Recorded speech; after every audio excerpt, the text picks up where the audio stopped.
사람을 불러서 장관으로 임명하는 것을 우리가 봅니다. 장관이 되어 국정을 수행한다는 것이 가벼운 일도 쉬운 일도 아닐 것입니다. 말도 많이 듣고요. 그런데 그 중에 한 사람도 이를 대수롭지 않게 여긴다거나 또 혹은 귀찮게 여긴다거나 그렇게 하는 사람이 없습니다. 다 영광스럽게 생각을 하고 자기를 써준 대통령에게 최대 경의를 표하는 모습들을 우리가 그동안 많이 보아왔습니다. 대통령의 부름을 받고 장관으로 섬긴다고 해도 길어야 몇 년이고 짧으면 몇 달밖에 안 됩니다. 그래도 그 일을 그렇게 대단하게 의미를 부여하고 영광스럽게 받아들이는 모습들을 봅니다. 그렇다면 만왕의 왕 대신 주 예수 그리스도의 일꾼으로 부름받는 일이야 얼마나 우리가 그래야 하겠습니까? 우리가 지금까지 그렇게 되지 못하게 살아온 것 하나님 앞에 참 부끄러움을 가질 수 않을 수 없습니다. 오늘은 2012년에 우리 교회를 섬기게 될 각 직분자를 임명하는 주일입니다. 이때마다 강조하는 일입니다마는 교회의 일꾼으로 부름을 받는 사람들은 그 일을 맡는 절차가 어떠하든지 간에 자신을 일꾼으로 세우는 분은 사람이 아니라 주님이시란 사실을 언제나 명심해야 합니다. 그래야 주님 앞에 충성할 수가 있으며 그래야 칭찬받는 일꾼이 될 수가 있을 것입니다. 오늘의 말씀에서 바울 사도는 우리가 주님께로부터 일을 맡는 일에 대해서 말씀을 하고 있습니다. 그리스도의 일꾼된 우리는 누구이며 누구이어야 하는가 하는 것을 말씀합니다. 또 그리스도의 일꾼된 우리가 무엇을 명심해야 하는가 하는 것도 말씀을 하고 있습니다. 또 그리스도의 일꾼들이 누구로부터 어떻게 평가를 받느냐 하는 것도 말씀을 하고 있습니다. 이 말씀을 중심으로 우리 모두가 다 우리가 맡은 충성된 일꾼으로서의 본분을 잘 감당하는 내년 한 해가 되기 위해서 새로운 마음가짐을 가질 수 있었으면 합니다. 첫째로 바울 사도는 우리에게 우리는 일꾼이며 맡은 자라는 사실을 분명히 강조하고 있습니다. 사람이 마땅히 우리를 그리스도의 일꾼이요 하나님의 비밀을 맡은 자로 여길지어다 라고 말하고 있습니다. 우리는 그리스도의 일꾼이라는 것입니다.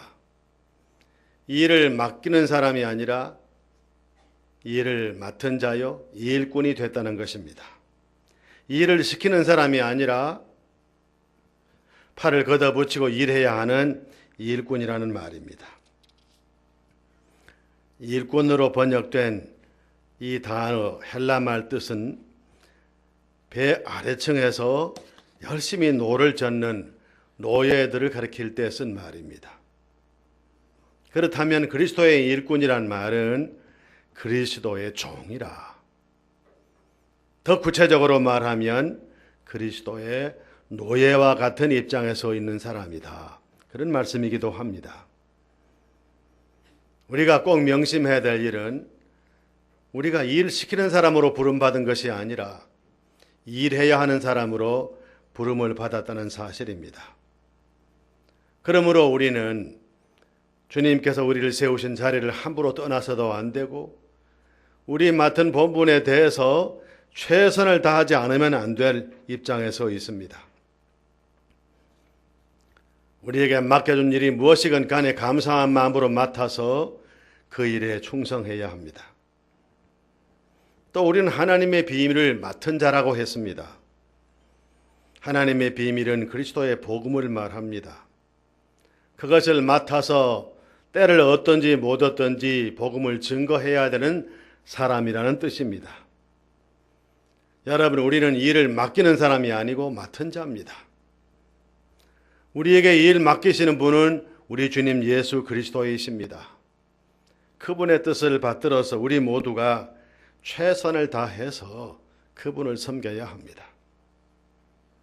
그래야 우리가 주님의 기쁨이 되는 일꾼이 될 수가 있습니다. 제 이야기를 하게 되어서 여러분 널리 이해해 주시길 바랍니다. 저는 초등학교 2학년 때부터 저희 집 앞에 있는 교회에 다니기 시작을 했습니다. 시골 교회인지라 일꾼이 몹시 없었습니다. 그래서 중학교에 입학한 저가 중학교 2학년 때부터 보조교사로 임명을 받아 어린이부에서 일하게 됐습니다. 제가 하는 일은 서기를 보조하는 일입니다.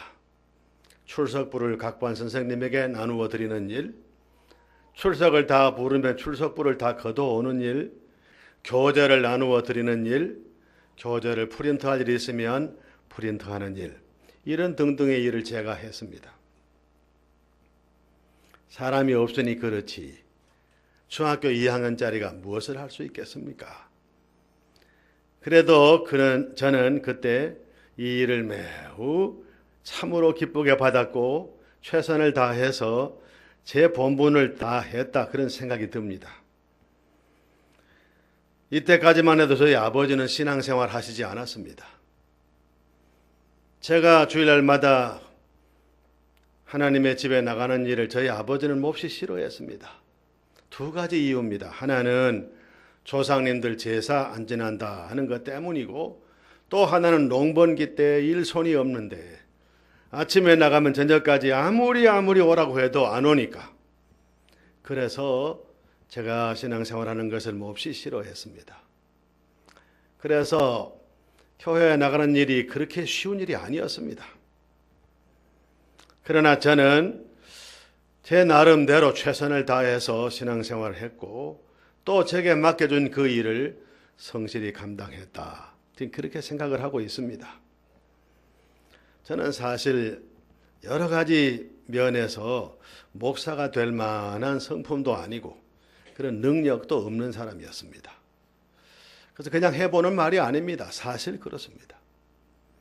그런데 하나님께서 왜 저같이 부족한 사람을 불러서 목사로 삼으시고 평생 동안 주를 섬기며 지나오게 하셨는가? 제 나름대로 이제와 조용히 생각을 해봅니다. 하나님께서 어린 시절 저를, 제가 아무것도 모르는 나이지만 그래도 시골 교회에서 교회를 섬기느라 최선을 다하는 그 모습을 어여삐 보시고 긍휼히 여기셨구나. 제 나름대로 그렇게 생각을 해보고 있습니다. 여러분, 우리 다 일꾼으로 부름받았습니다. 우리 다 맡은 자이지 맡기는 자가 아닙니다. 그러므로 우리 모두가 다 직분을 받은 대로, 사명을 받은 대로 주님이 세우신 그 자리에서 맡긴 일 가지고 최선을 다해야 합니다. 그래야 우리가 주님의 기쁨이 될 수 있고 우리 또한 주님의 은혜 가운데 살아갈 수 있습니다. 작은 일에 충성하면 하나님이 큰 일도 맡기십니다. 새 우리 모두가 다 주신 사명을 따라 하나님의 교회 잘 섬겨서 우리의 섬김이 하나님의 기쁨이 되고 주의 몸인 교회를 유익하게 하는 섬김이 될 수 있기를 간절히 바랍니다.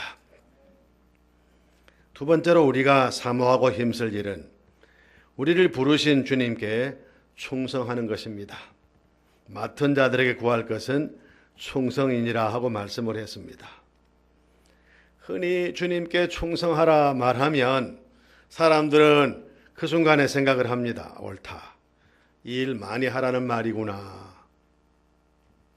힘들고 어려워도 희생하고 수고하라는 말이구나. 그렇게 생각을 합니다. 틀린 말이 아닙니다. 과연 그렇기도 해요. 그러나 더 중요한 것은 이 충성이라는 말이 이 일을 맡기시는 주님께서 보실 때 믿을만하게 하라. 그 뜻이 이 본래 이 말의 뜻입니다. 여러분, 보통 일이야 누구에게나 맡겨요. 정말로 중요한 일은 아무에게나 안 맡깁니다. 능력이 뛰어나다고 맡길까요? 아닙니다. 똑똑하다고 맡깁니까? 그것도 아닙니다. 정말 중요한 일은 맡기는 사람이 믿을만 해야 맡깁니다. 믿음이 오지 않으면 보통 일은 아무에게나 맡길 수 있지만은 정말 중요한 일은 맡길 수가 없어요. 이것이 첫째 조건입니다. 하나님께서도 그래요. 하나님 보실 때 믿음직스럽다. 이런 믿음이 하나님께 있을 때 비로소 우리에게 중요한 일을 맡겨서 일하게 하실 것입니다. 작년에 제가 도봉구에 있는 어느 교회에 설교하러 갔던 일이 있습니다. 그 교회에서 수십 년 만에 제가 오래전에 만났던 어떤 일을 만났습니다. 그분은 제가 대구에 있는 어느 교회에서 전도사로 교회를 섬길 때 그 교회 청년이었습니다. 사실은 이제 고등학교 갓 졸업하고 직장을 구해서 대구로 나와서 제가 섬긴 교회에 온 그런 사람이었습니다. 시골에서 고등학교를 졸업하고 형편이 어려워서 대학 진학을 하지 못하고 제가 섬긴 교회 어느 장로님의 회사에 취직을 해서 온 겁니다. 부모를 떠나서 처음 대구에 나와서 객지 생활을 하게 된 거지요. 그런데 그가 어느 날부터 교회에 출석을 시작했습니다. 물론 시골에서도 교회 잘 다닌 청년이었습니다. 몇 달쯤 지났을까요? 그 장로님이 그 청년에 대해서 말합니다. 참 잘한다고, 참 믿음직스럽다고, 참 신실하다고 그런 얘기를 여러 차례 했습니다. 또 교회에서 보기에도요. 이 청년이 교회에 와서 저 모든 일을 어찌나 잘하는지 맡긴 일도 잘하고 맡기지 않았지만은 이 일은 내가 했으면 좋겠다 싶은 일이라면 못 맡기지 않고 열심히 일하는 것을 여러 번 보았습니다. 모두가 다 칭찬이 자자했지요. 제가 이제 장로회 신학대학에 입학을 하면서 그이와는 헤어지고 다시 볼 수가 없었어요. 수십 년이 흘렀지요. 제가 72년도에 서울에 올라왔으니까 작년에 그이를 만났으니까 얼마나 세월이 흘렀습니까? 제가 그 교회에 설교하러 간다는 것을 그분이 알고 간접적으로 제게다가 전화를 해왔어요. 저 아무개인데 그 교회 장로가 됐습니다. 그래서 좀 일찍 와서 같이 식사를 할 수 없겠냐는 얘기입니다. 그래서 오래간만에 만남도 해야 되겠고 어떻게 장로가 되셨는지도 좀 물어보기도 해야 되겠고 해서 그리 하겠다고 했어요. 가봤습니다. 저뿐만 아니라 모든 당회원들을 다 초대해서 좋은 식당에서 대접을 했습니다. 수십 년 만에 만났으니까 그동안의 사정을 서로 이제 얘기해야 될 거 아닙니까? 이분이 대구에 있다가 군대에 가게 됐어요. 저 전방에 가서 군대 생활을 하고 제대하고는 고향으로 가지 않고 서울에 남았어요. 그리고 취직을 했어요. 그리고는 지금 장로로 심호하는 그 교회 교인이 된 겁니다. 어쩌나 열심히 잘 섬기는지 어찌나 신실한 모습으로 섬기는지 온 교회가 이분을 다 알게 됐어요. 그래서 좋은 이와 결혼하고 그리고 거기 남아서 교회를 잘 섬겨서 마침내 지금 장로가 돼서 교회를 섬기는데 모든 당회원들이 목사님을 포함한 모든 장로님들이 다 칭찬이 자자해요. 제가 그때 많은 걸 느꼈어요. 그때 그렇게 신실히 잘하더니 그때 그렇게 최선을 다해 교회를 섬기더니 역시 하나님의 은혜가 임하여 지금 이렇게 육신적인 생활도 여유롭고 교회는 장로가 되셔서 잘 섬기고 있구나.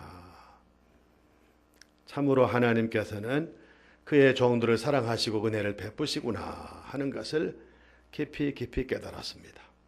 여러분, 맡은 자들이 구할 것은 충성이라고 했어요.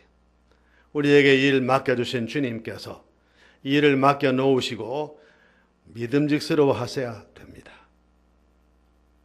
주님께서 우리를 보실 때 무슨 일이든지 맡기고 싶어 하셔야 됩니다. 그런 모습으로 우리가 주님으로부터 받은 일 잘 감당해서 작은 일에 충성해서 주님으로부터 큰 일까지 맡아서 충성함으로 하나님께 영광 돌리는 복스러운 삶을 사시는 여러분 모두가 되실 수 있기를 간절히 바랍니다. 세 번째로 우리는 하나님께로부터 칭찬 듣는 일꾼 되기에 힘써야 합니다. 바울 사도는 말합니다. 내가 그리스도의 일꾼이기 때문에 사람들로부터 잘한다, 못한다 이 평가받는 일에 큰 의미를 두지 않는다고요. 그리고 자기 자신도 자기를 평가하지 않는다고요. 그러면서 하는 말이 나를 평가하실 분은 누구냐? 내게 일을 맡기신 우리 주님 예수 그리스도라는 말씀을 합니다. 그렇습니다. 이 일을 맡긴 분이 이 일을 잘한다 못한다 평가하지 다른 사람이 평가하는 거 아닙니다. 우리가 이 세상에 살면서 여러 종류의 평가를 받고 살아갑니다. 학생들은 학기가 마칠 때마다 선생님으로부터 공부 잘했다 못했다 평가를 받아요. 직장인들은 가끔씩 상사로부터 평가를 받아서 그 평가에 따라서 승진되기도 하고 못되기도 합니다. 심지어 한 나라의 대표인 대통령까지라도 국민들로부터 잘했다 못했다 하는 마음의 평가를 받습니다. 잘하면 존경을 받고 잘 못하면 비난을 받게 됩니다. 우리는 다 주님께로부터 귀한 직분과 사명을 맡았습니다. 우리가 평생 동안 주님 앞에 일하고 마침내 하나님 앞에 가 서게 될 겁니다. 그때 우리의 생을 통틀어 평가하실 이가 계신데 바로 구주 예수 그리스도이십니다. 그분께서 그날 우리가 살아온 모든 삶을 다 통틀어서 잘했다 하시면 나는 일생을 잘 살아온 겁니다. 잘못됐다 하면 잘못된 겁니다. 정말로 중요한 것은 이 땅에서의 어떤 평가가 아닙니다. 마지막 날 주님께로부터 받는 평가인 것입니다. 달란트 비유를 아시지요? 어떤 주인이 집을 떠나면서 종들을 불러서 평소에 그가 보아온 대로 재능에 따라서 달란트를 맡깁니다. 많은 재물을 맡긴 거죠. 이 재물 맡아서 이렇게 하라 저렇게 하라 긴 설명이 없었으나 종들은 다 알았어요. 왜 맡기는지. 세 사람의 종이 달란트를 맡았는데 그 중에 둘은 곧 나가서 주인의 뜻을 헤아려서 열심히 사업을 했어요. 주인이 돌아올 때는 자신들이 맡은 것만큼 많은 것을 남겼어요. 주인이 돌아왔습니다. 그동안 어떻게 했는지에 대한 것을 다 와서 보고하고 평가를 받게 됐습니다.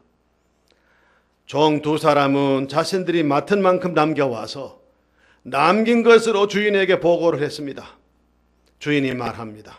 착하고 충성된 종아, 네가 작은 일에 충성했기 때문에 내가 앞으로 더 많은 것을 너에게 맡기겠다. 그런데 한 종은 전혀 다릅니다. 이걸 가지고 나가서 괜히 뭘 한다고 하다가 원금까지 다 손해보면 어떡하나. 이런 생각이 앞서면서 게으름에 빠져서 받은 것을 다 땅속에 묻어놓고 그냥 놀기만 했어요. 동료들이 열심히 일하는 때도 그냥 놀았어요. 주인이 왔을 때 땅속에 있던 거 꺼내가지고 왔어요. 일한 일이 없으니까 말이라도 많이 해야 됩니다. 말 많이 했어요. 주인이 말합니다. 악하고 게으른 종이라고. 바깥 어두운 데로 쫓아내라고. 그는 쫓겨났습니다. 우리는 이 비유를 통해서 우리의 생을 마지막에 평가하실 하나님의 평가, 우리 주님의 평가를 보게 됩니다. 중요한 교훈이 이 속에 있습니다. 하나는 우리는 다 우리 인생의 주인이신 하나님 앞에서 청직이라는 것입니다. 또 하나는 반드시 우리는 하나님 앞에서 주님의 평가를 받아야 한다는 겁니다. 피해갈 수 없다는 사실입니다. 마지막으로 우리를 평가하실 이는 다른 분이 아니라 우리에게 사명을 맡기시고 직분을 맡기신 우리 주님 예수 그리스도란 사실입니다. 여러분, 한 해 한 해 끊어서 우리에게 사명을 주시는 것이 하나님의 은혜라고 생각을 해요. 우리가 금년에 최선을 다해 왔으면 새해 더 잘하면 하나님 앞에 큰 기쁨이 될 겁니다.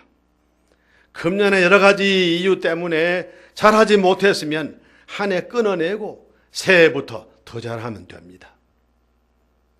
그러니 해를 바꿔가면서 끊어주시는 이 은혜가 너무도 크다고 봐요.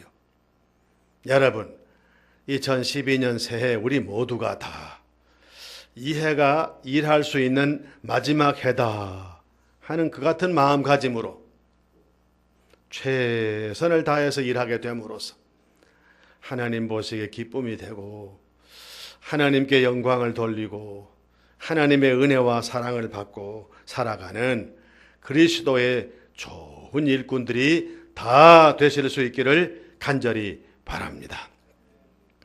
우리는 일꾼입니다. 맡은 자입니다. 일 시키는 사람도 맡기는 자도 아닙니다. 일해야 합니다. 우리가 충성해야 될 대상은 우리에게 일을 맡기신 우리 주 예수 그리스도이십니다. 그리고 우리는 반드시 우리가 한 일을 가지고 그분 앞에 가서 평가를 받을 날이 있습니다.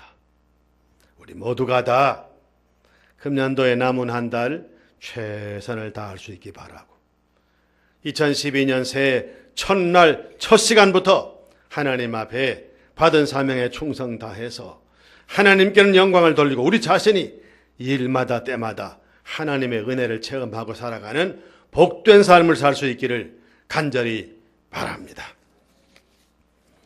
거룩하신 아버지 하나님 감사합니다. 저희들을 사랑하셔서 오늘 또 새해 일을 다시 맡겨주신 것을 감사합니다. 맡은 일에 충성해서 하나님께 영광 돌리게 하시고 우리 자신들이 또한 하나님의 은혜 아래 살 수 있도록 주여 역사해 주시옵시기를 원합니다. 이 일꾼이요 맡은 자인 것을 명심하게 해주시고 우리가 충성해야 될 대상은 우리에게 일 맡기신 우리 주님이신 것을 명심하게 도와주시고 또 우리가 한 일로 말미암아 평가를 받아야 한다는 것도 명심하며 일하게 하여 주옵소서. 예수님의 이름으로 간절히 기도 올리옵나이다. 아멘.